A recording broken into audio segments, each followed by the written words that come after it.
সৎ কাজের আদেশ কখনো নরম নরম কথায়ও হতে পারে, কখনো শক্ত কথায়ও হতে পারে। আদেশ এটা স্থানকাল পাত্র ভেদে বিভিন্ন ভাষায় হতে পারে। তবে এটাকে আল্লাহ উল্লেখ করেছেন আলাদাভাবে, আর অসৎ কাজ থেকে নিষেধ করাকে উল্লেখ করেছেন আলাদাভাবে। যে ব্যক্তি উভয়টাই করবে সে ব্যক্তি আল্লাহর নিকট শ্রেষ্ঠ বলে বিবেচিত হতে পারবে। যদি এমন হয় একটা তো করে আরেকটার খবর নাই, সমাজ থেকে ফিতনা কিভাবে নির্মূল হবে? আজকের সমাজের সবচাইতে বড় সমস্যা এখানে। মানুষ সৎ কাজের আদেশ একেবারে করে না তা না, টুকিটাকি অনেকেই করে, বিভিন্নভাবেই করার চেষ্টা করে, কিন্তু অসৎ কাজ থেকে নিষেধ করাও যে গুরুত্বপূর্ণ ফরজ এটা অধিকাংশ মানুষ ভুলেই যায়। বরঞ্চ মনে করে আরে আমি তো ইসলাম মানছি, আমি তো ইসলাম বুঝেছি, ব্যাস এতেই হয়ে গেল। কিন্তু নিজে ইসলাম মানলে আর বুঝলেই যে জাহান্নাম থেকে আর দুনিয়া তো আযাব আর গজব থেকে বাঁচার জন্য যথেষ্ট না, বরং এই ঈমানের আরো কিছু দাবি আছে, এটা নিয়ে অনেকে চিন্তা করে। একজন মানুষ যদি নামাজও পড়ে, রোজাও রাখে, হজও করে, যাকাতও দেয়, কিন্তু জীবনে কোনো দিন রাস্তা থেকে কষ্টদায়ক কোনো বস্তু সরায় নাই, তাহলে যত বড় নামাজি হোক, যত বড় রোজাদার হোক, হাদিস সামনে রেখে সে তো নিজের ব্যাপারে এটাই বলতে বাধ্য, আমার ঈমানটা এখনো পরিপূর্ণ হয় নাই, ঈমানের একটা শাখা আমার মধ্যে এখনো অনুপস্থিত আছে। কারণ আল্লাহ রসুল সাল্লাল্লাহু আলাইহি ওয়াসাল্লাম ঈমানের যে ৭৭টা শাখার কথা আমাদেরকে জানালেন, এর মধ্যে অন্যতম হলো রাস্তা থেকে কষ্টদায়ক বস্তু সরিয়ে দেওয়া। হ্যাঁ, যদিও এটার গুরুত্ব অন্যগুলোর তুলনায় সবচাইতে কম, কিন্তু তাই বলে ফাওতো না, অনর্থক না, ঈমানের সাথে সম্পৃক্ত বিষয় তো অবশ্যই। কখনো দেখেন না ১-২ নম্বরের জন্যই রেজাল্ট কত আকবর হয়ে যায়, কেউ ১ হয়, কেউ ২ হয়, মাঝে একেবারে সামান্য, কখনো ১-এরও ব্যবধান না, 0 পয়েন্ট, ওই পয়েন্টের পরে যেটা আছে ওই অতটুকুর ব্যবধানের কারণে দুজনের মধ্যে পার্থক্য হয়ে যায়। তো একজন মানুষ নামাজ রোজাও করে, রাস্তায় যে কোনো কষ্টদায়ক বস্তু দেখলে সেটাকে সরিয়ে দেয়, আর একজন মানুষ নামাজ রোজা তো করে, রাস্তা থেকে কষ্টদায়ক বস্তু সরায় না।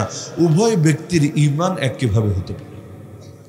আল্লাহ রসুল সাল্লাল্লাহু আলাইহি ওয়াসাল্লামের জামানায় গরিব সাহাবীরা নবীর কাছে কষ্ট নিয়ে আসলো, ইয়া রাসূলুল্লাহ, আমরাও নামাজ পড়ি, এই বড় লোকরাও নামাজ পড়ে, আমরাও রোজা রাখি, বড় লোকরাও রোজা রাখে, কিন্তু ওদের যেহেতু টাকা পয়সা আছে, ওরা দান সদকা করতে পারে, এই অর্থ দিয়েও তোমার দিনের, আল্লাহর দিনের ইবাদত বন্দেগী করতে পারে, কিন্তু আমরা তো আর্থিক লাইনে পিছিয়ে আছি, নামাজ রোজা তো করতে পারি, কিন্তু দান সদকা আর আর্থিক ইবাদত বন্দেগী তো আদায় করতে পারি না। তা আমরা তাদের সমান কিভাবে হব? তারা তো আমাদের চাইতে আল্লাহর কাছে বেশি দামি হয়ে যাচ্ছে। তাদেরও ঈর্ষা হচ্ছে। দুনিয়ায় আমাদেরও ঈর্ষা হয়, তবে আমাদের ঈর্ষা হয় দুনিয়াদারি নিয়ে, তাদের ঈর্ষা হতো আখিরাত নিয়ে। আমাদের এটা মনে হয় না, আরে আমিও ৫ ওয়াক্ত পড়ি, সেও ৫ ওয়াক্ত পড়ে, কিন্তু আল্লাহর বান্দার তাহাজ্জুদ মিস হয় না, কিন্তু আমার তো একটা দিনও তাহাজ্জুদ পড়ার তৌফিক হয় না, এটা নিয়ে আমার চিন্তা জাগে না। আরে অমুকও ৩০টা ২৯টা রোজা রাখে রমজান মাসে, আমিও রাখি সবগুলো, কিন্তু সে পাশাপাশি সপ্তাহে আবার ২টা অতিরিক্ত রোজাও রাখে নবীর সুন্নত হিসাবে, প্রতি মাসে ৩টা রোজাও রাখে নবীর সুন্নত হিসাবে। কারণ নবী বলেছেন প্রত্যেক মাসে যে ৩টা রোজা রাখবে আল্লাহ তাআলা তাকে ৩০ দিন রোজা রাখা সওয়াব দিয়ে দেবে। তো ৩ রোজা রেখে যদি ৩০টা আদায়ের সওয়াব পায়, আর এভাবে প্রত্যেক মাসে যদি আদায় করতে পারে, কিয়ামতের দিন দেখবে তার গোটা জীবনটাই তো রোজায় কেটে গেছে। বরঞ্চ বাস্তবতা গোটা জীবনটাই শুধু না, বরং তার বয়স যদি হয় ৬০, সে দেখবে ১২০ বছরের রোজা সে আদায় করে ফেলেছে। বলবেন কিভাবে? এই যে ১১ মাসে যদি ৩টা করে রোজা রাখে, তাহলে ১১ মাসে ৩টা রাখলে সে তো শুধু এই ১১ মাসে ৩৩টা সওয়াব পাবে না, বরঞ্চ ৩৩০টা সওয়াব পাবে ইনশাআল্লাহ। আর রমজান মাসে ১ মাসেই যদি আরো ৩০টা রাখে, ওইটাকে আবার প্রতিটাকে 10টা করে আপনি হিসাব করেন, কারণ আমার আল্লাহ 10-এর নিচে কাউকেই দেন না। মান জাআ বিল হাসানা ফালাহু আশরু আমসালিহা। কোরআন বলছে যে ব্যক্তি নেক আমল করে আল্লাহ তাকে তার 10 গুণ প্রতিদান দিয়ে থাকেন, যার কারণে সর্বনিম্ন জান্নাতটাও 10 দুনিয়ার সমান। আমার আল্লাহর কাছে 10-এর নিচে কোনো কিছু নেই, সব আল্লাহ দিলে সর্বনিম্ন 10 দেন। তো এখন কেউ যদি রমজানে 30টা রোজা রাখে, তাহলে 30 রোজা রেখে সওয়াব পেল কয় রোজার? 300 রোজা। আর শাওয়ালে যদি আরো 6টা মিলায় ফেলে আল্লাহ রাসূলের সুন্নত হিসাবে আরো 60টা, 300 + 60, তাহলে 360টা তো হয়ে গেল খালি রমজানে আর শাওয়ালে, আর বাকি 11 মাসে আরো 330টা, তো 360 + 330 হিসাব করেন 690। এক বছরে 690 দিন হয় না? কোন হিসাবে হবে? হিজরি হিসাবে, না খ্রিস্টীয় হিসাবে, না বঙ্গাব্দ হিসাবে? কোনো হিসাবেই তো না। এখন 354, 55 অথবা 365 এগুলোর মধ্যেই তো গণনা সীমাবদ্ধ থাকে। কিন্তু এক বছরে 690 দিন দুনিয়ার কোথায় হয়? কিন্তু এখন যদি আর কিছু লাগবে না, খালি রমজানে সব রোজা রাখে, শাওয়ালে 6 রোজা রাখে, আর প্রত্যেক মাসে মাত্র 3টা করে রোজা রাখে। কোন 3টা? প্রত্যেক আরবি মাসের, হিজরি মাসের 13, 14, 15, 13, 14, 15 এই 3টা রোজা রাখাও কঠিন কোনো ব্যাপার না। তবে আমাদের সামাজিক উদ্যোগের অভাব। মসজিদগুলোতে যদি প্রত্যেক মাসে এই 3 দিন সাহারি কখন হবে, ইফতার কখন হবে, এগুলো যদি একটু এলান হতো, ইফতারটাও, সাহারি তো বাসায় খায় মানুষ, কিন্তু ইফতারটা একটু আজান দিয়ে 5 মিনিট পরে নামাজে দাঁড়াতো। এক কোনায় কয়েকজন ভাই, তারা ইফতারের আয়োজন করতে একটু বেশি করে বাড়িয়ে করতো। এখন এলাকার অন্য লোকরা আসলো, তাদেরকে বলতো, ভাই ইফতারে শরীক হও। বলতে, ইফতারে কোত্থেকে আমি শরীক হবো, আমি তো রোজা রাখি নাই। বলতো, না রোজা রাখা লাগবে না, তুমিও একটু খাও, আমরাও তোমার দ্বারা একটু বরকত পাই। এভাবে জোর করে করে যদি বসাতো, একদিন বসাবে, 2 দিন বসাবে, 3 নম্বর দিন কিন্তু সেই চিন্তা করবে, আরে ফাও খাওয়ার কি দরকার আছে, তাহলে রোজা রেখেই খাই। আর মাগনা মাগনা খাওয়ার কি দরকার আছে, এবার নিজেও আমি আরেকজনের খাওয়ার ব্যবস্থা করে দেই। তাহলে এরকম যদি এক মসজিদ 10টা মানুষ উদ্যোগ নেয়, আমি গ্যারান্টি দিয়ে বলবো এই মসজিদের অধিকাংশ মানুষকে প্রতি মাসে 3টা রোজায় রোজাদার বানাতে 1 বছরও সময় লাগবে। খালি উদ্যোগ নিলেই চলবে। কারণ নেক আমল, আরে পুরো মাস, বাকি মাস তো খাই, একেবারে ইচ্ছা মতো খায়। 3টা দিন রোজা রাখলে কি জীবনের এমন লস হবে? আর রোজায় না খাওয়া কতটুকু? অন্য সময়ও 3 বেলা খায়, রোজায় তো 3 বেলাই খায়, সাহারি খায়, ইফতার খায়, রাতের খাবার খায়, 3 বেলাই তো হলো। পার্থক্য কোথায়? অন্য সময় খাবে দুপুর 2টায়, এখন খাবে একটু সন্ধ্যা বেলায়। অন্য সময় খেতো সকাল 7টা 8টায়, এখন খাবে একটু আগে। সকালেরটা একটু আগাবে, দুপুরেরটা একটু পিছাবে। খানা তো যা থাকার তাই থাকবে। আর আমাদের বাঙালি তো মাশাআল্লাহ, দুপুরে খেলে আর কতটুকু খেত, ইফতারে তো এর চাইতে বেশি পোষায় না। চিন্তা করে, হুজুর মাঝখানে 1 বেলা খাই নাই, এই কষ্ট কি আপনি বুঝবেন? এবং সাহারিতে লোড দেওয়ার সময় ওর ক্যাপাসিটি যা আছে, পারলে এর চাইতেও যেন আরো বেশি ঢুকায়। দুধ 2 গ্লাস, হাঁসের ডিম, মুরগির ডিম, গরুর গোশত, আরও যা কিছু আছে সব ইচ্ছা মতো লোড দেয়, যাতে করে আসরের আগে পেট খালি না হয়। এখন কখনো কখনো এমন হয়, হজমই হতে চায় না, ওই ঘুম টুম থেকে ওইটা পরে ঢেকুর আসতে চায়, অনেকের শরীর খারাপ হয়ে যায়। এরপর আসর বেলা একটু পেটটা কোনো রকম খালি হয়। মাগরিবের সময় তো খেতে পারবে 10 লোকমা, নিয়ে বসবে 100 লোকমা।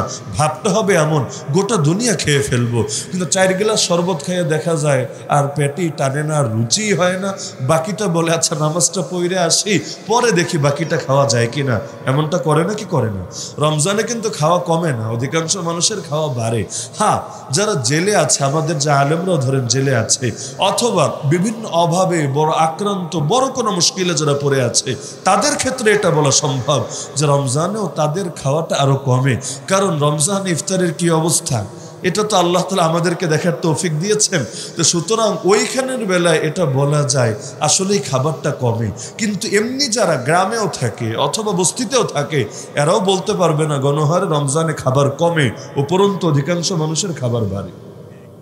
তো আপনাদের কি ধারণা, এভাবে যদি আপনারা উদ্যোগ নেন, মাসে খালি 3টা দিন, যদি মসজিদে আলান না হয় নাই, আপনারা প্রয়োজনে নওজওয়ানরা কয়েকজন মিলে একটা কাগজটা নিয়ে দিবেন এক জায়গায় যে এই 3 দিন রোজা রাখা সুন্নত, নিচে নবীর একটা হাদিস লিখে দিবেন। আরবি লিখতে না পারলে সমস্যা নেই, বাংলা লিখে দিবেন যে যে ব্যক্তি প্রতি মাসে 3টা রোজা রাখবে, ফাযালিকা সিয়ামুদ দাহর, এটা তার জন্য গোটা জীবন রোজায় কাটানোর নামান্তর এবং এর সমতুল্য হবে। হাদিস লিখবেন, নিচে সাহারির শেষ টাইম কয়টায়, ইফতার কয়টায়, এটা শুধু আপনারা লিখে দেবেন। ইফতার না লিখলেও সমস্যা নাই, ইফতার মাগরিবের আজান হলে হয়, এটা সবার জানা আছে। তো সাহরিটা মানুষের জানা থাকে না, আর অনেকে তো আপডেটও না, মোবাইল টিপে টিপে বের করবে। আপনি একটু লিখে দেন, আর ইফতারটা মসজিদে এসে একটু ব্যবস্থা করেন, কয় টাকায় যাবে, কিন্তু আপনাকে দেখে দেখে ইনশাআল্লাহ 1000 মানুষ রোজাদার হয়ে যাবে। তো অনেক কিছু আছে, এগুলো মুখ দিয়ে বলে বলে করানো যায় না, কাজ দেখিয়ে দেখিয়ে করাতে হয়। ছোট বাচ্চা, আপনাদের বাড়িতে বাচ্চা কাচ্চা তো থাকারই কথা। ছোট বাচ্চাদেরকে মুখ দিয়ে যতই ডায়লগ মারেন না কেন, দেখবেন মুখের কথা কমই শোনে, বাস্তব আমল দেখে বেশি শেখে। আপনি নামাজে দাঁড়ান, দেখবেন পিচ্চি বাচ্চা যে এখনো কথা বলতে পারে না, ও পাশে এসে নামাজে দাঁড়িয়ে গেছে। দেখবেন ওর টুপি না থাকলে প্রয়োজনে আপনার টুপিটা নিয়ে ওর মাথায় দিয়ে নামাজে দাঁড়িয়ে গেছে। রুকু সেজদা করতে না পারলে কি হবে? আর কিছু পারুক বা না পারুক, সেজদায় গেলে আপনার পিঠের উপর চড়ে তো বসতে পারবে। এই যে একটা ভালো লাগা, এই যে একটা টান, আপনি মসজিদে আসলে সেও মসজিদে আসতে চাইবে। একইভাবে মেয়েরা যদি দেখে মা পর্দানশীল, কেমন পর্দানশীল? চেহারা তো কেউ দেখাই না, চোখটা পর্যন্ত দেখায় না, হাত পর্যন্ত দেখায় না, পা পর্যন্ত দেখায় না, তাহলে এই মেয়ে দেখবেন তার উপরে পর্দা ফরজ হওয়া দূরের কথা, তার বয়স যখন 3, 4, 5, 6 বছর, তখনও দেখবেন তাকে পর্দা ছাড়া বাইরে বের করতে পারবেন না। এমন ছোট মেয়েও আছে কোনো পরপুরুষের কোলে পর্যন্ত যায় না, তার কাছে লজ্জা লাগে যে আমার মা এতটা পর্দা করে, আমি তাহলে সাদাসিধা থাকি কিভাবে? এই যে রক্তের মধ্যে নেচারের সাথে তার পর্দার প্রতি প্রেম এবং মহাব্বত মিশে যাচ্ছে, এটা হাজারবার বয়ান দিয়েও হবে। তো মানুষ আমল দ্বারা বেশি প্রভাবিত হয়, মুখের কথায় কম প্রভাবিত হয়। বহুত মানুষের জিন্দেগিটাই দাওয়াত, তার হাঁটাও দাওয়াত, তার চলাও দাওয়াত, তার খাওয়াও দাওয়াত, তার কথা বলাও দাওয়াত, তার চুপ থাকাও দাওয়াত, তার চেহারাটাই দাওয়াত। আল্লাহ রাসূল সাল্লাল্লাহু আলাইহি ওয়াসাল্লাম এক হাদিসের মধ্যে বললেন যে তোমাদের উত্তম বন্ধু আর উত্তম সঙ্গী কারা জানো? তোমাদের উত্তম সঙ্গী যাদের মাঝে 3টা গুণ আছে। কয়টা গুণ? খায়রু জুলাসাইকুম মান ইউযাক্কিরুকুমুল্লাহ রুয়াতুহু। 1 নম্বর গুণ, তাদের চেহারাটা দেখলেই আল্লাহর কথা মনে পড়ে। দেখবেন আল্লাহ তাআলা এক একজনের চেহারা এক এক জিনিস রেখে দিয়েছে। কিছু মানুষের চেহারা দেখলে গাঞ্জার কথা মনে পড়ে, দেখলেই বোঝা যায় যে এই জিনিসে আসক্ত আছে। কিছু মানুষের চেহারা দেখলে গুন্ডামির কথা মনে পড়ে, কারণ দেখলেই বোঝা যায় এইটা হলো সেই মানের মাস্তান, সেই মানের সন্ত্রাসী। কিছু মানুষের চেহারা দেখলেই গান বাজনা আর ওই ডিস্কোর কথা মনে পড়ে, কারণ ওর কান টান ফুটা করে, নাক টাক ফুটা করে, বেড়া মানুষ, কিন্তু এমন এক রূপ ধারণ করেছে ওরে দেখলে মঙ্গল গ্রহের এলিয়েন লাগে। তো দেখলেই বোঝা যায় এইটা মনে হয় তলে তলে এইরকম কাজে জড়িত আছে। আবার যারা অসৎ চরিত্রের অধিকারী, বাজে বাজে কাজ করে, ওদেরও অনেক সময় চেহারা দেখলে চেহারার মধ্যে ফুটে ওঠে। চেহারা যতই সাদা হোক, নূর থাকে না, কেমন যেন একটা খারাপ ভাব তার চেহারার মধ্যে ফুটে থাকে। আর কিছু আল্লাহওয়ালাদেরকে দেখলে দেখবেন হয়তো চেহারা হয়তো কালো, হয়তো গায়ের রং ফর্সা না, কিন্তু দেখলেই আলাদা ভালো লাগে কাজ করে। ওই কালোর ভেতর থেকে আলাদা এক ধরনের নূর বের হতে থাকে। এটা শুধু বড় বড় আলেম ওলামা আর বুজুর্গদের ক্ষেত্রেই হয় এমন না, বরঞ্চ আমি এমন শত কলেজের, ইউনিভার্সিটির, এমনকি বিভিন্ন রকম পেশায় জড়িত দিনদার ভাইদেরকেও দেখেছি। আরে তারা কেউ হুজুর না, জীবনে মাদ্রাসায় পড়া দূরের কথা, পড়ার জন্য মাদ্রাসার বারান্দায় পা দেয় নাই, কিন্তু আলহামদুলিল্লাহ সুম্মা আলহামদুলিল্লাহ তাদের চেহারা দেখলেই আলাদা ভালো লাগা কাজ করে। চেহারাটা দেখলেই সাক্ষ্য দেয় এই চেহারা কোনো খারাপ মানুষের চেহারা হতে পারে না। আল্লাহ রাসূল সাল্লাল্লাহু আলাইহি ওয়াসাল্লামকে দেখে অনেক মুশরিকরা সাক্ষ্য দিয়ে ফেলতো। এক মুশরিক নেতা তো বলেই ফেলেছে আল্লাহর কসম, মুশরিকরা তো নাস্তিক ছিল না যে আল্লাহর অস্তিত্ব অবিশ্বাস করতো, আল্লাহরেও মানতো, সঙ্গে দেবদেবীও মানতো। তো বলল আল্লাহর কসম, এই চেহারা কোনো মিথ্যাবাদীর চেহারা হতে পারে না। আমার দিল বলছে সে নবী ছাড়া মনে হয় ভিন্ন কিছু হবে না। তো এই কারণে রাসূল বলেন যে যারে বন্ধু বানাবা তার 1 নম্বর গুণ হবে তার চেহারা দেখলে খেলার কথা মনে পড়ে, গানের কথা মনে পড়ে, তার চেহারা দেখলে মাস্তানি অথবা নেশার কথা মনে পড়ে না। নবী বলেন 1 নম্বর গুণ মান ইউযাক্কিরুকুমুল্লাহ রুয়াতুহু, তাকে দেখলেই আল্লাহর কথা মনে পড়ে। এখন চেহারার নূর তো আছেই, গায়ের লেবাস পোশাকও তো আছে। মুমিনদের লেবাস আলাদা, কাফেরদের লেবাস আলাদা। কোরআন বলছে লিবাসুত তাকওয়া যালিকা খায়র যালিকা মিন আয়াতিল্লাহ লাআল্লাহুম ইয়াযাক্কারুন। তাকওয়ার পোশাক এটা হলো আল্লাহর এক নিদর্শন। তাকওয়ার পোশাক মানে কি? আরে যুগের মুত্তাকিরা যেই পোশাকগুলো পরিধান করে, যেগুলোর মধ্যে বিনয় এবং দাসত্ব প্রকাশ পায়, যে পোশাকগুলো কাফের, বেদাতি, ফাসেক, ফাজের কারো সাথে মেলে না, এটাকে বলা হয় তাকওয়ার পোশাক। আপনি দেখেন তাকওয়ার পোশাক পরনেওয়ালা কাউকে দেখলে কি ফিল হয়, আর পাপাচারীদের মতো পোশাক পরা কোনো ব্যক্তিকে দেখলে কি ফিল হয়? নিঃসন্দেহে আলাদা ফিল হবে। একজন নারী যদি দেখেন সে সম্পূর্ণ পর্দানশীল, তাকে দেখলে একরকম মনোভাব হবে। আর একজন নারী ওয়েস্টার্ন পোশাক আশাক পরিধান করে আছে, নিঃসন্দেহে তাকে দেখলে আর এক ধরনের ধারণা অন্তরে পয়দা হবে। তো চেহারা তো আছেই, গায়ের লেবাস পোশাক, মাথার চুল, মুখের দাড়ি, হাতের নখ, প্রতিটা জিনিসের মধ্যে আল্লাহওয়ালাদের ছাপ থাকে নাকি থাকে না? কারণ ইসলাম তো শুধু এক দুই জায়গায় সীমাবদ্ধ না, জন্ম থেকে মৃত্যু, ব্যক্তি জীবন থেকে রাষ্ট্রীয় জীবন, প্রতিটা ক্ষেত্রে ক্ষেত্রে ইসলাম লুকিয়ে আছে। আর ইসলাম জিনিসটাই আলাদা। ইসলাম মানেই নূর, ইসলাম মানেই আলো, ইসলাম মানেই শান্তি, ইসলাম মানে রহমত, ইসলাম মানে বরকত। ইসলামের সমতুল্য কোনো কিছু ছিল না, কোনো কিছু হতেও পারে না। আরে দুনিয়া যত বড় শিক্ষিত হোক, যত বড় দাড়ি মোচ কাটা সুন্দর সাজে সজ্জিত হওয়া লোক হোক, আপনি ওদের চেহারা দেখেন আর পূর্ণাঙ্গ ইসলাম নিজের মধ্যে যে ধারণ করে তার চেহারার দিকে একবার তাকান। দুজনকে দেখার পরে অন্তরে শ্রদ্ধা বোধ একরকম আসে নাকি ভিন্ন রকম আসে আমাকে বলি। তো যার কারণে দেখবেন আল্লাহ তাআলা আলাদা কিছু রেখেছেন। আমার রাসূল বলেন, নুসিরতু বির-রু'বি মাসিরাতা শাহরিন, 1 মাসের পথ দূরে থাকতেই আল্লাহ আমাকে রোবের দ্বারা সাহায্য করেছেন। বলবেন রোব আবার কি জিনিস? রোব মানে হলো নবী যখন 1 মাসের দূরের রাস্তায় আছেন, অর্থাৎ যেখানে যেতে তার আরো 1 মাস সময় লাগবে, ওখানের কাফেররাই যদি তার কথা খালি শোনে তাদের ভেতরে ভয় ধরে যায়। কারণ হুজুরের আড়ালে আড়ালে বহু গালিগালাজ করা যায়, কিন্তু সামনে এসে দেখবেন গালি তো দূরের কথা, মুখ দিয়ে কথাই আসে না। কেন? তার গুন্ডা বাহিনী আছে, প্রশাসনের সঙ্গে তার হট লিঙ্ক আছে, কিছুই না। আপনিও জানেন তিনি অসহায়, তিনি সাধারণ একজন মানুষ, তার প্রশাসনের সাথেও আলাদা দহরম মহরম নাই, তার গুন্ডা বাহিনীও নাই, এমনকি তার ক্ষতি করলেও কিছুই বলবে না। সর্বোচ্চ শেষ রাতে দাঁড়িয়ে আল্লাহর সামনে চোখের পানি ফেলে একটু বিচার দিবে, এছাড়া আর কিছুই করতে পারবে না। কিন্তু দেখবেন তার উপরও কি জানি আলাদা একটা কিছু আছে, তাদের চেহারার দিকে তাকিয়ে বেয়াদবি করা যায় না। তো নবী বলেছেন, বন্ধু বানালে এমন লোকদেরকেই দেখে বানান যাদের 1 নম্বর গুণী তাকে দেখলে আল্লাহর কথা স্মরণে আসে। কারণ কি? নবী বলেন, আল মারউ আলা দীনি খালিলি ফালইয়ানজুর আহাদুকুম মান ইউখালিলু, মানুষ তার বন্ধুর আদর্শের উপর উঠে আসে। সুতরাং খুব ভালো করে খেয়াল করবা কাকে বন্ধু বানাচ্ছ।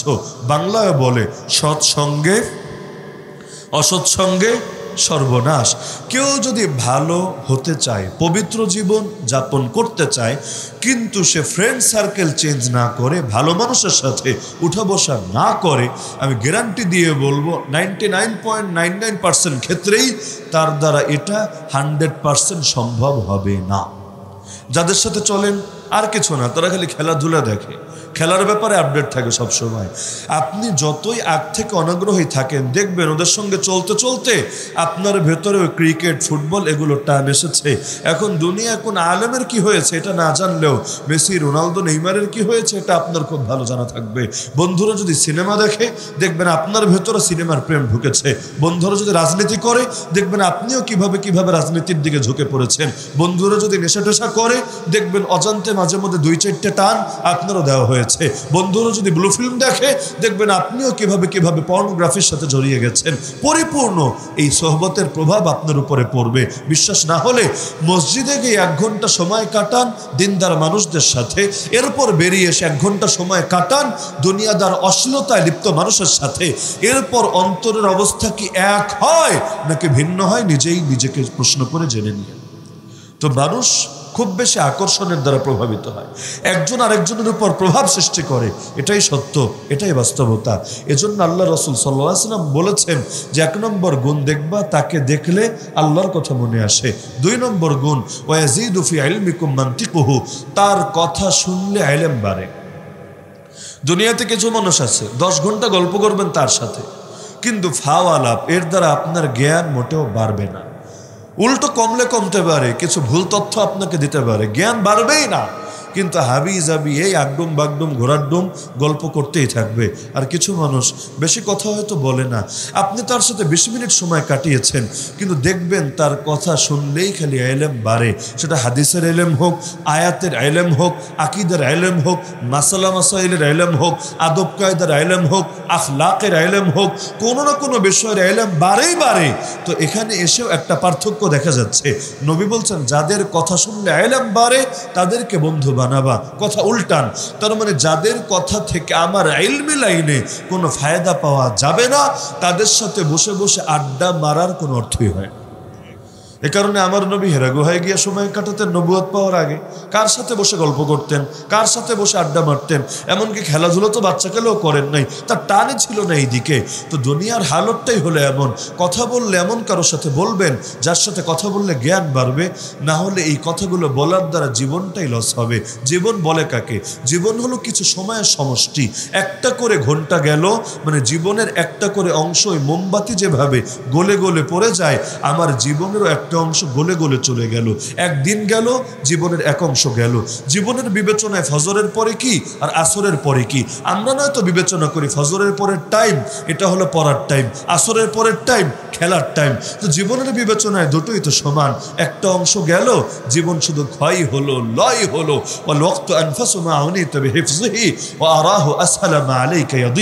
সুতরাং কথা বলবেন এমন কারো সাথে যার সাথে কথা বললে কোনো না কোনো লাইনে ইলম বাড়বে। হ্যাঁ, সেটা দুনিয়ার ইলমও হতে পারে। দুনিয়াকেও ইসলাম একেবারেই ছাড়তে বলে নাই, বরঞ্চ দুনিয়ার যেই বিষয়গুলো জানলে আল্লাহর দ্বীনের ফায়দা আসে, আল্লাহর দ্বীন জিন্দা করা সহজ হয়, এমন জিনিসও যদি কেউ জানে এর দ্বারাও তার আমলে সওয়াব লেখা হবে। মনে করেন আপনার সাবজেক্ট ইতিহাস, কিন্তু আপনি একজন বিজ্ঞানীর সাথে সময় দিচ্ছেন, উদ্দেশ্য বিজ্ঞানের কিছু বিষয় আপনার আয়ত্ত হোক, বা বাদ দেন, সহজেই বোঝেন। একজন ডাক্তারের সাথে টুকটাক সময় দিচ্ছেন যাতে করে এই ডাক্তারি বিদ্যার প্রাথমিক কিছু বেসিক কিছু নলেজ আপনার থাকে, বিপদে পড়লে যাতে নিজেরও ফায়দা হয়, অন্যেরও টুকটাক খেদমত করা যায়। এমনকি জিহাদের ময়দানেও একজন ভাই অসুস্থ হয়ে গেলে তার সেবা শুশ্রূষা করা যায়। এই নিয়াতে একজন ডাক্তারের সাথেও যদি আপনি সময় কাটান, আমি গ্যারান্টি দিয়ে বলছি আপনার প্রতিটা মুহূর্তের বিনিময়ে আমলনামায় নেক আমলে সওয়াব লেখা। তো সুতরাং এমন কারো সাথেই ওঠা বসা করবেন, বন্ধু বানাবেন যার কথা শুনলে ইলম কমবে না বাড়বে। কিসের ইলম? দুনিয়ার ইলমও হতে পারে, দ্বীনের ইলমও। তবে যেই ইলম ইসলামের ফায়দায় আসবে, যে ইলমের দ্বারা আখিরাত করা যাবে, এমন কিছু না যেটা জানার দ্বারা আমার আখিরাতেরও লাভ নাই, ইসলামেরও কোনো ফায়দা নাই। যেমন খেলাধুলার জ্ঞান ইত্যাদি, হাবিজাবি জ্ঞান, নায়ক নায়িকার জ্ঞান, গায়ক গায়িকার জ্ঞান, নষ্টভ্রষ্টদের জ্ঞান, এগুলো জানার দ্বারা আমার দ্বীনের কি ফায়দা, দুনিয়ার কি ফায়দা, আখিরাতের কি ফায়দা, ইসলামের কি ফায়দা, আমার ব্যক্তির কি ফায়দা? উল্টো পুরোটাই লস। আর 3 নম্বর গুণ রাসূল বলছেন, ওয়ায়ুযাক্কিরুকুম বিল আখিরাতি আমালুহু, যারা আমল দেখলে আখিরাতের কথা মনে পড়ে, যাকে দেখলেই বোঝা যায় দুনিয়াতে থাকতে আসে নাই, যাওয়ার জন্যই এসেছে।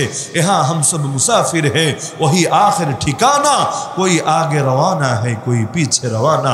এজন্য কোনো মৃত্যুর সংবাদ শুনলেও সবার আগে কি বলি আমরা? ইন্না লিল্লাহি ওয়া ইন্না ইলাইহি রাজিউন। এটার অর্থ কি? এটা সান্ত্বনার বাক্য না, আরেকজনকে সান্ত্বনা দিচ্ছে বিষয়টা এমন না। এর মানে নিজের পরিণাম নিয়ে চিন্তা করছি। ইন্না লিল্লাহ, আরে আমাদের জীবনটা তো আল্লাহর জন্য, ওয়া ইন্না ইলাইহি রাজিউন, ফিরে তো আল্লাহর কাছে যাব।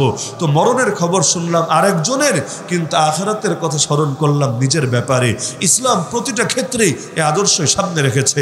নবীর সামনে খাবার আসলেও নবী যে দোয়া পড়তেন, কি দোয়া? আল্লাহুম্মা বারিক লানা ফিমা রাযাকতানা ওয়া কিনা আযাবান নার। দোয়ার 2টা অংশ দেখেন, প্রথমটার সাথে দ্বিতীয়টার মিল কি? প্রথম বাক্যের অর্থ, হে আল্লাহ যে রিজিক দিয়েছো তাতে বরকত দাও। দ্বিতীয় বাক্যের অর্থ, আল্লাহ জাহান্নামের আযাব থেকে বাঁচায় দাও। বলবেন খাবারের সাথে জাহান্নামের আযাবের সম্পর্ক কি? হ্যাঁ, মুমিনের জিন্দেগি এমনই, একটা কিছু দেখলেই স্মরণ চলে যায় আখিরাতের দিকে। খেতে বসেও চিন্তা করে এত মজার খাবার খাবো, তো জাহান্নামে গিয়ে যদি জাক্কুম খাওয়া লাগে আমার পরিণতি কতই না ভয়াবহ হবে। আল্লাহ, দুনিয়ার যে রিজিক দিয়েছ আমার সামনে তো বরকত দিয়ে দাও, আর জাহান্নামের আযাবে যাতে পোড়া না লাগে সেই তৌফিকও তুমি আমারে দিয়ে দাও। তো কিছু মানুষের আমল, অ্যাক্টিভিটিস, কাজকর্মই এমন যেগুলো দেখলে আখিরাতের কথা স্মরণে আসে, দেখলে বোঝা যায় দুনিয়াতে থাকতে আসে নাই, যাওয়ার জন্যই এসেছে। কেউ এমন বয়স হয়েছে 120, তবুও মরণরে ডরায়, এখনো মৃত্যুর ভয়টা অন্তর থেকে যায় নাই, মৃত্যুকে ঘৃণা করে, অপছন্দ করে। কিছু মানুষ বয়স মাত্র 25, টকবগে নওজোয়ান, কিন্তু শাহাদাতের তামান্নায় আরে পাগলের মতো ছুটে বেড়ায়। তার জীবনের একটাই স্বপ্ন, আল্লাহর রাস্তায় যদি জানটাকে কোরবান করতে পারতো। ফুজতু রাব্বিল কাবা, কাবার রবের কসম জীবনটা কাজে লেগে গেছে এই কথা বলে বলে মরতে পারতো। ফানা ফিল্লাহ কি তেহমে বাকা का राज मुज़मर है, जिसे मरना नहीं आता उसे जीना नहीं आता। হাদিসে আছে যে ব্যক্তি আল্লাহর সঙ্গে সাক্ষাৎ করতে ভালোবাসে, আল্লাহ তার সঙ্গে সাক্ষাৎ করতে ভালোবাসেন, আর যে আল্লাহর সঙ্গে সাক্ষাৎ করতে অপছন্দ করে আল্লাহ তার চেহারা দেখতে অপছন্দ করে। সুতরাং যে প্রসঙ্গে আমি আলাপে গেলাম যে ইসলামে আমাদেরকে শ্রেষ্ঠত্ব দেওয়া হয়েছে, শ্রেষ্ঠ বলে ঘোষণা করা হয়েছে যেই কয়টা কারণে, এর মধ্যে অন্যতম হল অসৎ কাজের বিরুদ্ধে নিষেধ করা, অন্যায়ের বিরুদ্ধে প্রতিবাদ করা। এটা হলো এমন এক গুরুত্বপূর্ণ ফরজ, যেই ফরজ দুনিয়ার বুকে যতকাল জিন্দা থাকবে পৃথিবী ফিতনা মুক্ত থাকবে। একবার যদি সকলে মিলে এই ফরজটা ছেড়ে দেয় গোটা দুনিয়াটা ফিতনায় ভরে যাবে। ইমাম আহলে সুন্নাত ওয়াল জামা ইমাম আহমদ বিন হাম্বল রহমতুল্লাহ আলী যখন বুড়া হয়ে গেছে, একদিকে আকীদারও ইমাম, আরেকদিকে হাদিসেরও ইমাম, আরেকদিকে ফিকশাসনেরও ইমাম, দরকার ছিল তাকে মাথায় তুলে রাখা, কিন্তু জামানার বাদশাহ উল্টো তাকে জেলে ভরে রাখল। অপরাধ কি? বাদশাহ একটা গলদ আকীদা লালন করে। ওই বাংলাদেশেও কত বেদাতি কত ভণ্ড আছে না, যে একদিকে নিজে গলদ আকীদা লালন করবে, আর একদিকে যারা করবে না ওদেরকে যে কোনোভাবে দমন পীড়ন করার চেষ্টা চালাবেই চালাবে। তো এখন সেই বাদশার হালত ছিল এমন, সে নিজেও গলদ আকীদা লালন করতো। কি আকীদা? সে বলতো কোরআন এটা আল্লাহর সিফত না, আল্লাহর গুণ না, আল্লাহর কালাম না, কোরআন হলো মাখলুক, আল্লাহর সৃষ্টি, আমিও মাখলুক, কোরআনও মাখলুক, আল্লাহ আমাকেও সৃষ্টি করেছেন, আল্লাহ কোরআনকেও সৃষ্টি করেছেন, তার মানে কোরআনের শুরুও আছে আর শেষও থাকতে পারে। তো এখন মানুষের সাথে মিলিয়ে ফেলছে কোরআনকে, অথচ আমাদের আকীদা কোরআন কোনো মাখলুক না, কোরআন হলো আল্লাহর গুণ, আল্লাহর কালাম, আল্লাহর সিফত। আল্লাহ যখন থেকে আল্লাহর কালামও তখন থেকে, আল্লাহর কোনো শুরু নাই, আল্লাহর কোনো শেষ নাই, আল্লাহর কালামেরও কোনো শুরু নাই, আল্লাহর কালামেরও কোনো শেষ নাই। দিয়েছেন আমার রাসূলকে, কিন্তু এর মানে এটা না তখন নতুন করে সৃষ্টি করে পাঠিয়েছেন দুনিয়ার বুকে, বরঞ্চ কোরআন এটা আল্লাহ থেকে আলাদা না, এবং গুণকে কখনো মূল থেকে আলাদা করা যায় না। তো এখন কত সূক্ষ্ম একটা বিষয়, যেটা গ্রামের মানুষরা বোঝাতে গেলে মাথা চুল পড়বে, তো আপনি আকীদায় বোঝাতে পারবেন না। সহি কোনটা গলত কোনটা পরের মাসালা, কিন্তু কি যে বলতেছে হুজুর এটাই তো মাথায় ধরবে না। এইরকম একটা প্যাচের জিনিস নিয়েই জামানার বাদশা সব হুজুরদের উপর নির্যাতন শুরু করলো। অপশন দুইটা, যে হয়তো তোমাকে আকীদা মানতে হবে, না হলে জান দেওয়া লাগবেই লাগবে। এখন নির্যাতন যখন শুরু হলো, আলেমদের মধ্যে দুই ভাগ হয়ে গেল। বড় একটা অংশই তারা চুপ থাকলো, কৌশল করে মেনে নিল। তারা মন থেকে মানে নাই, বরঞ্চ মনের মধ্যে আকীদা ঠিকই আছে, তো জান বাঁচানোর জন্য, কারণ ওই যে মাসালা তো জানেই যে জান বাঁচানোর জন্য কুফরি কথাও বলা জায়েজ, তো জান বাঁচানোর জন্য এক একজন এক এক ব্যাখ্যা মাথায় নিয়ে শাসক যা বলে তাই মেনে নিল। তো অধিকাংশ আলেমই নিরাপদ হয়ে গেল রাজার হাত থেকে। অল্প কিছু আলেম তারা বলল না, এখানে টাল্টি বাল্টি চলবে না, কৌশল চলবে না, কারণ আলেম কৌশল করে নিজের জান হয়তো বাঁচাতে পারবে, কিন্তু তাদেরকে দেখে জাতির ঈমান যে বরবাদ হবে আর কি হবে। আমার ভেতরে কি কৌশল আছে, কি ব্যাখ্যা আছে, এটা তো আমি জানি, আপনি তো জানেন না। এখন কেউ তো মন্দিরে গিয়েও নামাজে দাঁড়াতে পারে তার ভেতরে আলাদা কোনো ব্যাখ্যা নিয়ে, সিনেমা হলে গিয়েও সিনেমা দেখা শুরু করতে পারে, আর মনের মধ্যে ভিন্ন ব্যাখ্যা আছে এটা নিয়ে। কিন্তু পাবলিক মন চিরে চিরে ব্যাখ্যা কি আছে এটা দেখবে, নাকি বাহ্যিক আমল দেখে প্রভাবিত হবে? এখন পাবলিক যদি দেখে হুজুর মানুষ মন্দিরে ঢুকেছে, তারা বলবে তাহলে পূজার সময় আমাদেরকে নিষেধ করে কিসের জন্যে, আমরাও এখন থেকে নিয়মিত পূজায় শরিক হব, এতে হুজুরদের আর বলার কি আছে? তো এখন আলেম যদি এক বিঘত সরে আদর্শ থেকে, জাতি এক বিঘত না, জাতি 10 হাত সরে যায় মূল আদর্শ থেকে। তো এই কারণে ছাড়, সাধারণ জনগণ নিতে পারে, কিন্তু আলেমরা কিভাবে ছাড় নিবে? জাল্লাতুল আলিমি জাল্লাতুল আলামি, আলেমের পদস্খলন গোটা জাতির পদস্খলন। এ কারণে নবীরা দেখবেন ছাড় পর্যন্ত অনেক ক্ষেত্রে গ্রহণ করেন না। কৌশল করা যায়, তারপরও করেন না কেন? তাদের দিকে তাকিয়ে থাকে গোটা দুনিয়া। এখন উদ্দেশ্য ক্ষমা চাওয়াবে, তওবা করাবে। এখন নবীর সামনে এসে সে ক্ষমা চাইতে লাগলো, কিন্তু নবী মাথাটা নিচের দিকে দিয়ে রাখলেন, কিছু বলছেনও না। অ্যাকসেপ্ট করলেন না ডিনাই করলেন, কিছুই বলছেন না, মাথাটা নিচের দিকে দিয়ে রাখছেন। এখন একবার গেল, দুবার গেল, 3 নম্বরের বার তিনি গ্রহণ করে নিলেন। যখন সেই লোকটা চলে গেল, নবী সাহাবীদেরকে বললেন, তোমরা যখন দেখলে আমি চুপ আছি, মাথা নিচু করে আছি, তোমরা কেন তার কল্লাটাই উড়ায় দিলা না? সাহাবীরা বলল, ইয়া রাসূলুল্লাহ, খালি চোখ দিয়ে একটা ইশারা দিতেন, আমরা আর কাজ শেষ করে দিতাম। নবী বললেন, শোনো, নবীরা চোখের ইশারায় কথা বলবেন, এটা কখনোই নবীদের শান হতে পারে না। কেন? চোখের ইশারায় কথা বলে কি হারাম না জায়েজ, কবিরা গুনাহ? না, কিন্তু নবী তার শান রক্ষা করে চলবেন। নবী এমন কিছু করবেন না যেটা নবুয়তের শানের সঙ্গে যায় না। এমনকি মুনাফিকদেরকে চাইলে নবী হত্যা করে ফেলতে পারতেন, এতে ইসলামের ফায়দাই হতো। কারণ এই গাদ্দারগুলো, রাজাকারগুলোই মুশরিকদের কাছে তথ্য সাপ্লাই করত। এরা ইসলাম আর মুসলিম উম্মার এত ক্ষতি করতে চেয়েছিল, নবীকেও কয়েকবার মারার প্ল্যানিং পর্যন্ত ফাইনাল করে ফেলেছিল। তো নবী তো জানতেনি, ওহীর দ্বারা তাকে জানানো হয়েছে। এমনকি কিছু কিছু সাহাবীকেও জানিয়েছিলেন, যেমন হুযায়ফা রাদিয়াল্লাহু আনহু, তার কাছে মুনাফিকদের তালিকা ছিল, যে কারণে ওমর রাদিয়াল্লাহু আনহু তার খলিফা যখন ছিলেন, ওই খেলাফতের জামানে হুযায়ফাকে গিয়ে বলেছিলেন, হুযায়ফা, সব মুনাফিকের নাম আমাকে বলা লাগবে না, কিন্তু তুমি শুধু এতটুকু বলো, আমি ওমরের নাম ওই মুনাফিকের লিস্টে নাই তো? এতটা ভয় পেতেন ইমানের ব্যাপারে। তো নবী তো মুনাফিক চিনতেন, চাইলে সবগুলোর কল্লা ফেলে দিতে পারতেন নাকি পারতেন না? আর নবীর সিদ্ধান্তের উপর কোনো আপত্তি চলে না। নবীর সিদ্ধান্তে যা আপত্তি তোলে তারে বেঈমান ছাড়া কিছু বলা যায় না। কিন্তু নবী একটা মুনাফিকরেও মেরেছেন। কেন মারেন নাই?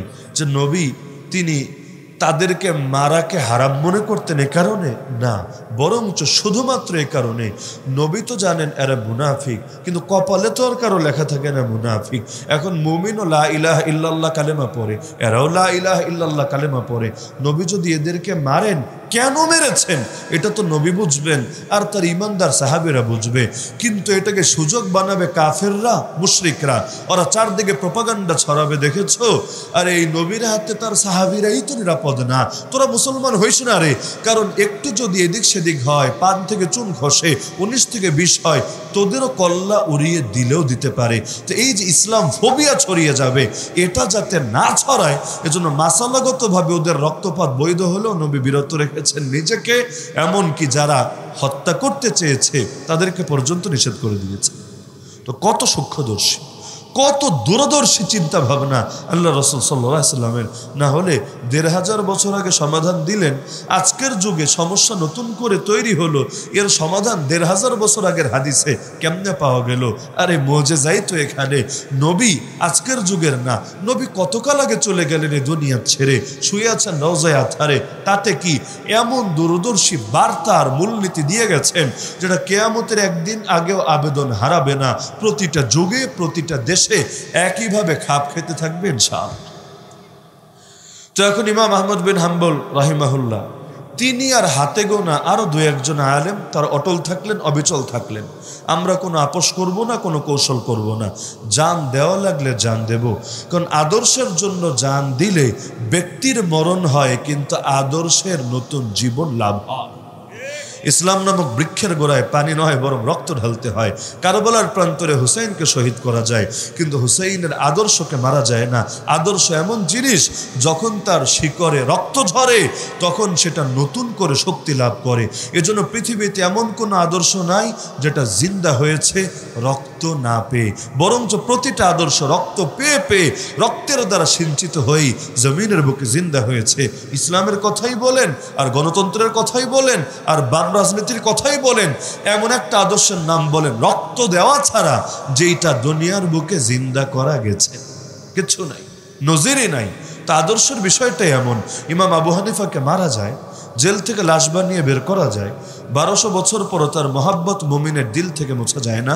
ইমাম বুখারীকে দেশ থেকে বিতাড়িত করা যায়, রাস্তায় রাস্তায় ঘুরতে ঘুরতেই তার মরণ হয়। ইমাম বুখারীকে দুনিয়ার তার জীবদ্দশায় লাঞ্ছিত করা যায়, কিন্তু তার রেখে যাওয়া কিতাব এবং তার মর্যাদা এতকাল পরও পৃথিবী থেকে হারিয়ে দেওয়া যায় না। তা আদর্শ এমনই, আদর্শের জন্য যখন কোরবানি দেয় তখন এই আদর্শ আরও বেশি শক্তি লাভ করে। এজন্য হকপন্থী আলেম যারা, তারা নির্যাতিত হতে কখনো ভয় পান না, কারণ তারা জানেন নির্যাতিত হওয়া ছাড়া দুনিয়ার বুকে ইসলাম কখনোই জিন্দা হবে না। কাউকে না কাউকে তো বেলাল হওয়া লাগবে, সোহাইব হওয়া লাগবে, আম্মার হওয়া লাগবে, ইয়াসির হওয়া লাগবে, খুবাইব হওয়া লাগবে, খাব্বাব হওয়া লাগবে, সুমাইয়া হওয়া লাগবে। সবাই যদি স্বপ্ন দেখে শুধু খালেদ বিন ওয়ালিদই হবে, আরে খালেদ বিন ওয়ালিদ তৈরি হয়েছে কতকাল পরে, আল্লাহ রসুলের ওফাতের মাত্র 2-1 বছর আগে, কিন্তু কাদের রক্তে পৃথিবীর বুকে ইসলাম জিন্দা হলো। সর্বপ্রথম ইসলামী স্টেট কায়েম হলো, আল্লাহ রসুল খলিফা হলেন, আমির হলেন এবং দুনিয়ার বুকে ইসলামী শাসন জারি করলেন। সেই মানুষগুলোর অবদানটাই তো সবচাইতে বেশি। এজন্য মক্কার যুগের সাহাবি, প্রথম যুগের সাহাবি, তাদের সাথে কারো তুলনাই চলে না। এই খালেদ বিন ওয়ালিদের একবার ঝগড়া লেগে গিয়েছিল এমন এক সাহাবির সাথে যিনি মক্কার যুগে ইসলাম গ্রহণ করেছেন। এখন রাগের মাথায় খালেদ বিন ওয়ালিদ তার গালি দিয়ে বসলেন। নবী ধমক দিয়ে বললেন, চুপ করো, লা তাসুব্বু আসহাবি, আমার এই সঙ্গীদেরকে গালি দিও না, কারণ তোমরা যদি উহুদ পাহাড় পরিমাণ সম্পদ দান করো তাদের সামান্য দানের সমমর্যাদাও লাভ করতে পারবে। অনেকে ভাবে এই হাদিসটা মনে আমাদেরকে নবী বলেছেন যে আমরা উহুদ পাহাড় পরিমাণ দান করলেও সাহাবীদের সমান হবে না। না রে ভাই, নবী যারে বলছেন সেও সাহাবী, আবার যার ব্যাপারে বলছেন সেও সাহাবী, কিন্তু একজন দুর্দিনের সাথী আর একজন সুদিনের সাথী। দুর্দিনের সাথীর দাম এত বেশি, সুদিনের সাথী তোমরা যতই কোরবানি দাও না কেন তাদের ধারে কাছে যেতে পারবা না। তো এখন পৃথিবীর বুকে আদর্শগুলো জিন্দাই হয় এভাবে। তো অন্যায়ের বিরুদ্ধে প্রতিবাদ এমনই এক গুরুত্বপূর্ণ দায়িত্ব যেটা ছাড়া কখনোই হক জিন্দা হয় না। ইমাম আহমদের ওই বুড়া বয়সে পিটাতে পিটাতে, ডেইলি বেশি না 80টা করে চাবুক মারতো তার পিঠে। ভাবতে পারেন 10টা চাবুক সইতে পারবেন? শক্তি আছে? তো বুড়া বয়সে ডেইলি 80টা করে চাবুক খেতে খেতে খেতে এমনও হয়েছে পিঠের গোস্তগুলো কিমা হয়ে গেছে। তার সাথে যিনি ছিলেন একজন একজন করে সবাই শহীদ হয়ে গেছেন। শেষাবধি তিনিও মরে যাচ্ছিলেন অবস্থা। আল্লাহর কি কুদরত, তারে আর মারতে পারে নাই, জামানার বাদশাহী মরে গেছে। ইমাম আহমদ সেই ব্যক্তি, তিনজন বাদশাহ মিলে তার উপর জুলুম চালিয়েছে, কিন্তু কেউই জানে মারতে পারি নাই। আলহামদুলিল্লাহ ইমাম আহমদের আদর্শ আজও জিন্দা আছে।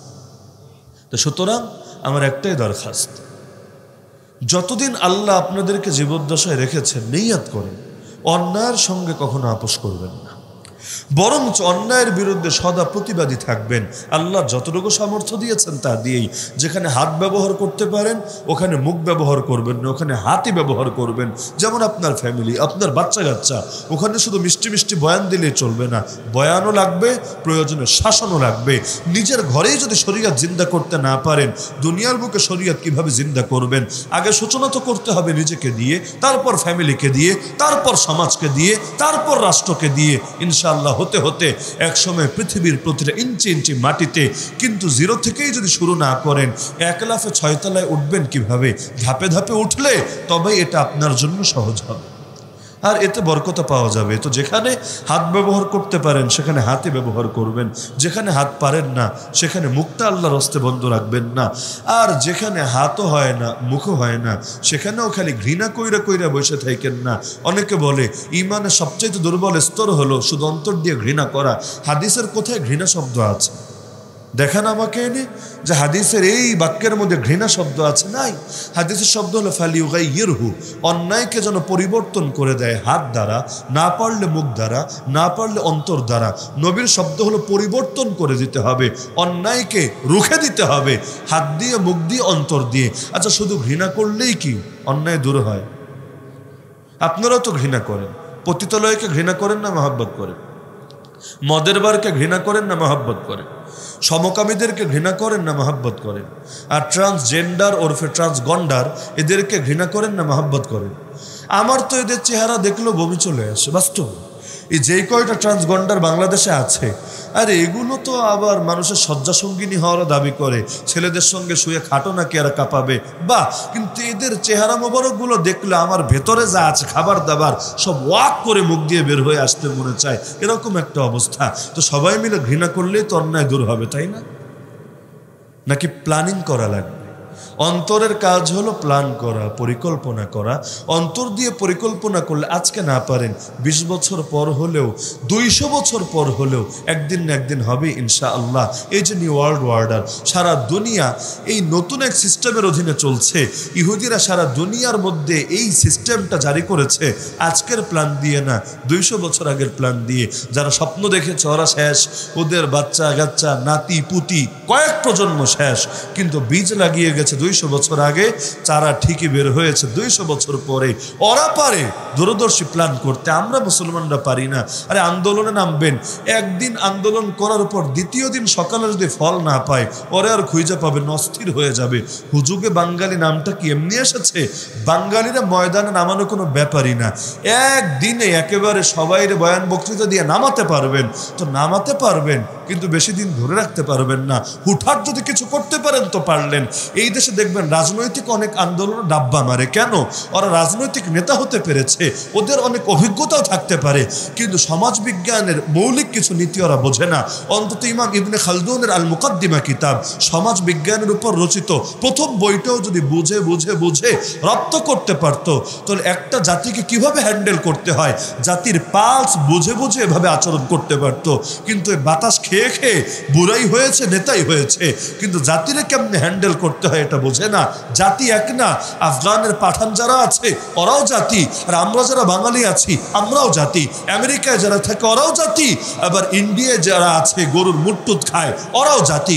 সব জাতির নেচার এক না, কালচার এক না। এই পাঠানদের ইসলামের বিজয় আপনি দেখলেন, কিন্তু আমাকে জবাব দেন, পাঠানদেরকে পরাজিত করে রাখা গিয়েছিল কবে? ইসলাম রাখেন। এমনকি ইসলাম ওই আফগানিস্তানের জমিনে ঢুকতে, এই একেবারে সাহাবি যুগের কথা বলছে, আজকের না, এই আফগানিস্তানের জমিনে ঢুকতে মারাত্মক কষ্ট করা লেগেছে, বারবার বারবার ফেল মেরেছে। যুদ্ধে জয়ী হয়েছে সহজেই, কিন্তু যুদ্ধে জয় করার পর টিকতে পারে নাই, কারণ পাঠানদের নেচারটা আরো 1000 বছর আগ থেকে এমন, ওরা কারো দাসত্ব কারো গোলামি স্বীকার করে না, স্বাধীনতা ওদের রক্তে রক্তে মিশে আছে। এই চেতনা কোনোভাবেই দমাতে পারে না। তো যার কারণে ডজন ডজন বার বিদ্রোহ হয়েছে। আল্লাহ রসুলের সেই সাহাবিদের পাঠানো বাহিনীর বড় বড় কমান্ডার, যাদের কেউ তাবেই কেউ তাবেই, এই আফগান পাঠানদের হাতে অতীতে নিহত হয়েছে, শহীদ হয়েছে। সুতরাং এটা জাতিগত ব্যাপার, পুরোটাই শুধু ধর্মীয় ব্যাপার এমন না। হ্যাঁ, ধর্মীয় চেতনা আছে, ধর্মীয় চেতনার সাথে জাতিগত চেতনা যখন মেশে, তখন দুটো মিল আলাদা একটা পাওয়ার তৈরি হয়ে যায়, যেই পাওয়ার শুধু এক ক্ষেত্রে অনেক সময় পাওয়া যায় না। তো ওদের জাতিগত স্বভাব বুঝে ওদেরকে লিড দিতে হয়। আর এইখানে কাজ করতে চাইলে এই মাটির স্বভাব, এই মাটির নেচার, এই জাতির খাসলত বুঝেই কাজ করতে হবে। এই জাতির কমন যে খাসলত আছে, এগুলোকে এড়িয়ে কেউ যদি বিপ্লব করতেও নামে, ও ডাব্বা মারবেই মারবে। বাংলাদেশে বামরা এতটা ডাব্বা মারে কেন, এটা আপনারা আমাকে বলেন। বাম রাজনীতিবিদ যারা, ওরা কিন্তু বাংলাদেশে কোনো সুবিধাই করতে পারে না, উল্টো জাতিরে পাল্টাবে কি, নিজেরাই গোলালো হয়ে গেছে। বাংলাদেশের কোন বামটা খাঁটি বাম? বাম মানে বাম হাতের কথা বলছি না আমি, ওই কমিউনিস্ট সোশ্যালিস্ট। কোন কমিউনিস্ট খাঁটি কমিউনিস্ট আমাকে বলেন? ওরা নিজেরাই তো ভেজাল হয়ে গেছে। ওদের সুরও খালি পরিবর্তন হতে থাকে, আজকে বলে এইটা, কালকে বলে এইটা, মানে কখন যে কি বলে মাঝে মধ্যে নিজেদেরও খবর থাকে না। উট পাখির মতো, উট পাখির বলে তুই আকাশে ওর, ডানা মেলে, বলে আমি তো উট, আকাশে উড়বো কিভাবে? বলে তাহলে বোঝা বহন কর তোর পিঠে, বলে আমি তো পাখি, বোঝা বহন করি কিভাবে? তো এখন দেখা যায় না ঘাড়কা না ঘাটকা, না আকাশে ওড়ে না পিঠে বোঝা বহন করে। এইরকম এক আজীব তামাশায় পরিণত হয়েছে, ওই হিজরা ভার্সনের মতো। হিজরা মানে এটা না যে আর কিছুই নাই, হিজরা মানে হলো ওর দুইটাই আছে, পুরুষের থাকে একটা, মহিলার থাকে একটা।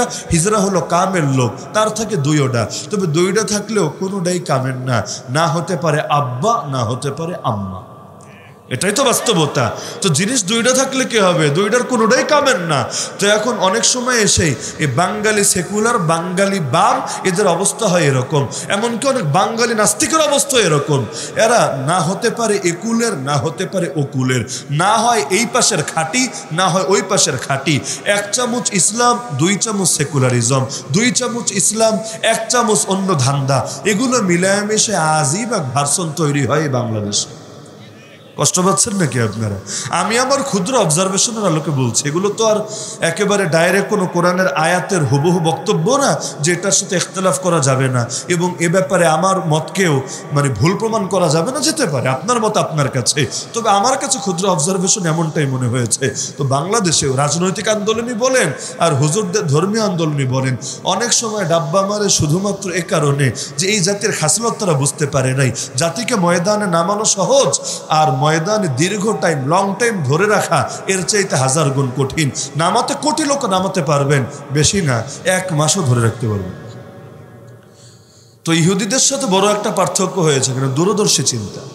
বাংলাদেশের এমন একটা লিডারের নাম আমাকে বলেন, ধর্মীয় লিডার হলেও, আমি কাউকে হেয় করছি না, আমি বাস্তবতা বলছি।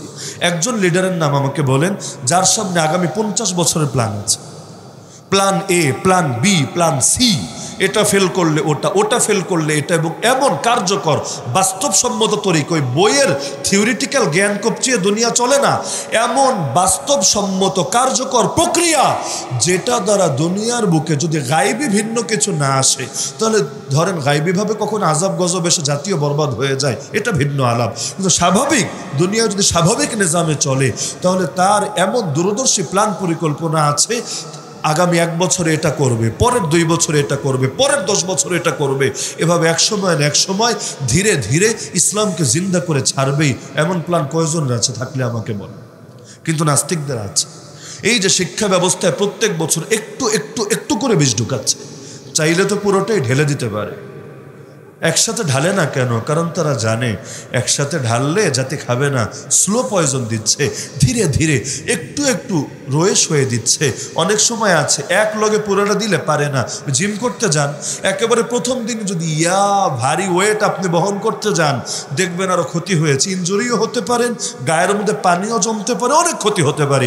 কিন্তু ধীরে ধীরে ওয়েট বাড়াতে থাকেন, বাড়াতে বাড়াতে এক সময় দেখবেন এমন কিছু নিতে পেরেছেন যা দেখে গোটা দুনিয়া চমকে গেছে। তো যে কোনো জিনিস ধীরে ধীরে ধীরে দিলে এটা গাছ হয়। লাউ গাছ দেখেছেন তো, লাউ গাছের মধ্যে বাজার থেকে লাউ একটা কিনে গাছের সাথে বেঁধে দিয়েন, দেখেন তো টিকে কিনা। বাড়তে দেরি হবে, পুরোটা জমিনে গড়িয়ে পড়তে দেরি হবে না। কিন্তু একটা গাছে তো এমন লাউ ধরেছিল, এটা আসমান ফুটা হয়েতে আসে নাই, তো ওই গাছটা কেমনে লোড নিতে পেরেছে? প্রথম দিনই এত বড়টা নেয় নাই, একটু নিয়েছে, বাড়াতে বাড়াতে বাড়াতে বাড়াতে বিশাল বড় হয়ে গেছে। তো ওই ক্ষুদ্র ক্ষুদ্র থেকে নিতে নিতে ইয়া বড় যখন হয়েছে, তখনও তার ক্যাপাসিটিতে কুলিয়েছে, সে পুরোটা নিতে পেরেছে। তা আমাদেরকে জানে একসাথে পুরোটা দিলে জাতি হলুদ কার্ড না একেবারে লাল কার্ড দেখিয়ে দিবে। তখন ক্ষমতার মজাকারে বলে আর নেতাগিরি সাতকারে বলে সব একেবারে ছোটায় দিবে। তো এই কারণে ডাইরেক্ট চাপায় দেয় না এই হিন্দুত্ববাদীরা, এই সেকুলাররা, এই নাস্তিকরা, এই উগ্রবাদীরা, বরং ধীরে ধীরে একটু একটু দেয়। গত বছর আমাদেরকে বান্দরের পোলাপান নাতিপুতি বানিয়েছে, এই বছর এসে ট্রান্সগন্ডারি বানিয়ে ছেড়েছে। একটু একটু দেয়, আন্দোলন করলে আবার বিদায় করে, আবার একটু দেয়, আবার বিদায় করে, আবার একটু দেয়, আবার বিদায় করে। কয়বার করবেন আন্দোলন? এক সময় তো ক্লান্ত হবেনই।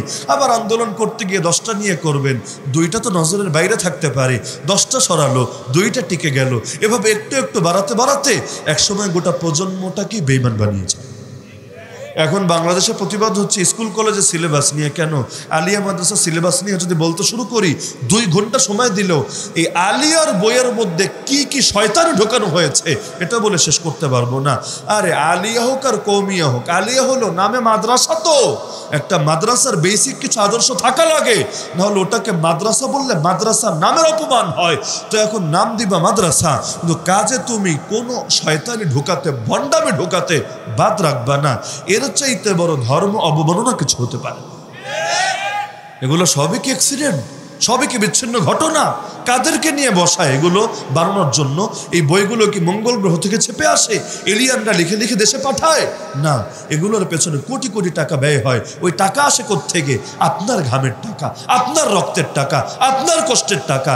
এই টাকা দিয়ে আপনার বাচ্চারা এই বেঈমান বানায়। আবার প্রশ্ন ছোড়া যায় না, ওই অধিকার নাই। আরে টাকা নেবে আমার, কিন্তু আমি কথাও বলতে পারবো না। এর চাইতে আফসোসের বিষয় কিছু হতেই পারে না। আমি তো এটা ভেবে চিন্তিত, আরে এগুলো নিয়ে বলা কি কওমি হুজুরদের দায়িত্ব নাকি খালি? আরে যার বিয়ে তার খবর নাই, পাড়াপড়শির ঘুম নাই। কেন আলিয়া মাদ্রাসায় কি মোল্লা মৌলবী নাই? তারা কোনো প্রতিবাদ করছে না? চাকরি চলে যাবে বলে, বেতন কমে যাবে বলে, জবাবদিহির আওতায় পড়ে যাবে বলে? আরে দেশে আলিয়া মাদ্রাসায় হাজার হাজার আলেম, লাখ লাখ আলেম আছে। তারা নিজেদের অঙ্গন নিয়ে যদি প্রতিবাদী হতো, কয়জনের চাকরি খেত, কয়জনকে জেলে ঢুকাতো? অবশ্যই অবশ্যই পরিবর্তন করতে বাধ্য হতোই হতো। এখন তো উল্টা প্রশ্ন ছড়ে, আরে যার বিষয়ে তার গরজ নাই, আপনাদের চিন্তার কেন শেষ নাই? এই স্কুল কলেজে কি একটা দিনদার লোক নাই? একটা আল্লাহওয়ালা নাই? ওই দুই একজন, আসিফ মাহতাব স্যার এরকম দুই একজনের কি কাজে সব দায়িত্ব, আর বাকিরা কি বসে বসে ললিপপ খাবে? আরে প্রত্যেকে নিজের ঘরানা সামলালেই তো হয়ে যায়।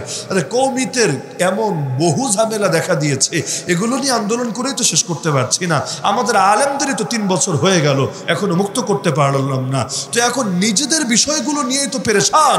তো এখন যদি জগতের সব বিষয় নিয়ে এক জাতিরই আন্দোলন করতে হয়, তো বাকিদেরকে আল্লাহর পক্ষ থেকে আর কোনো জিম্মাদারি নাই, আর কোনো দায়িত্ব নাই। নাউযুবিল্লাহি মিন যালিক। অথচ নবীর উম্মত সকলকেই প্রতিবাদী হতে হবে, অন্যায়ের বিরুদ্ধে রুখে দাঁড়াতে হবেই হবে, তবেই না নবীর খাঁটি উম্মত হতে পারে। কষ্ট পাচ্ছেন নাকি? হুজুর মাগরিবের পর এসে কি আমাদের কলেজে আগুন ধরায় দিবেন? কষ্ট পেলে মাফ করে দিয়েন, তবে যেটা বাস্তব সেটা বলা লাগবেই লাগবে। তা আমার আখেরি গুজারিশ এটা, যতদিন আল্লাহ বাঁচিয়ে রাখবেন অন্যায়ের বিরুদ্ধে প্রতিবাদ করবেন। কোনো অন্যায়কে ছোট করে দেখেন না। আজকে আপনি ছোট করে দেখছেন, আগামী দিনে হয়তো আপনার বাচ্চাদেরকেই বেঈমান বানিয়ে ছাড়বে। নিজেকেই জাহান্নাম থেকে বাঁচালে চলবে না। কোরআন বলেছে নিজেরাও বাঁচাও, তোমার আহালকেও বাঁচাও। কু আনফুসাকুম ওয়া আহলিকুম নারা। সুতরাং কোরআনের আদেশ মানতে রাজি আছেন তো ইনশাআল্লাহ? আল্লাহ তাআলা সবাইকে তৌফিক দান করুন। আল্লাহ তাআলা আজকের এই মাহফিলকে কবুল করুন।